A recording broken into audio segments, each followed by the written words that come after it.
کسی زمانے میں ایک چھوٹا سا خوبصورت گاؤں تھا جس کا نام گلستان تھا۔ گلستان اپنے نام کی طرح پھولوں سے بھرا ہوا تھا اور وہاں کے لوگ بہت خوش اخلاق اور محبت کرنے والے تھے۔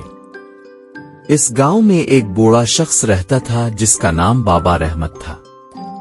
بابا رحمت کی ایک بیٹی تھی جس کا نام مریم تھا۔ مریم ایک نیک دل لڑکی تھی اور اپنے والد کا بہت خیال رکھتی تھی۔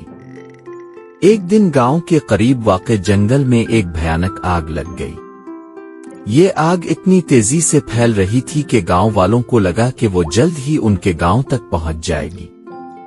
سب لوگ بہت گھبرا گئے اور اپنے گھروں کو چھوڑ کر محفوظ مقامات کی طرف بھاگنے لگے۔ بابا رحمت اور مریم بھی بہت پریشان ہو گئے۔ بابا رحمت نے مریم سے کہا، بیٹی ہمیں بھی گاؤں چھوڑنا ہوگا ورنہ ہم اس آگ میں پھنس جائیں گے۔ لیکن مریم نے اپنے والد کا ہاتھ پکڑ کر کہا، بابا ہمیں کہیں جانے کی ضرورت نہیں، ہمیں بس ایک دوسرے کا ساتھ دینا ہے اور اللہ سے دعا کرنی ہے۔ محبت اور دعا کی طاقت سے ہم اس مشکل وقت سے نکل جائیں گے۔ بابا رحمت نے اپنی بیٹی کی بات پر یقین کرتے ہوئے کہا، ٹھیک ہے بیٹی، ہم اللہ پر بھروسہ کرتے ہیں۔ دونوں نے ایک درخت کے نیچے بیٹھ کر دعا کرنے لگے۔ وہ جانتے تھے کہ محبت اور دعا ہی ان کا اصل سہارا ہے۔ گاؤں کے لوگ حیران ہو کر دیکھ رہے تھے کہ بابا رحمت اور مریم ابھی تک گاؤں چھوڑ کر نہیں گئے۔ آگ گاؤں کے قریب آ چکی تھی، لیکن اچانک آسمان پر بادل چھا گئے اور تیز بارش شروع ہو گئی۔ گاؤں کے لوگوں نے اللہ کا شکر ادا کیا اور دیکھا کہ جنگل کی آگ بجھ گئی ہے۔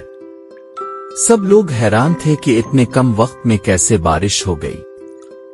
گاؤں کے لوگوں نے بابا رحمت اور مریم کی طرف دیکھا اور کہا، یہ تمہاری دعا اور محبت کی طاقت تھی جس نے ہمیں بچا لیا۔ بابا رحمت نے مسکراتے ہوئے کہا، اللہ کے سامنے محبت اور ایمان کی طاقت بہت بڑی ہوتی ہے۔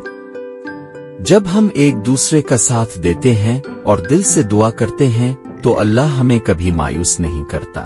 اس کہانی سے ہمیں یہ سبق ملتا ہے کہ محبت، دعا اور ایمان کی طاقت کسی بھی مشکل کو شکست دے سکتی ہے۔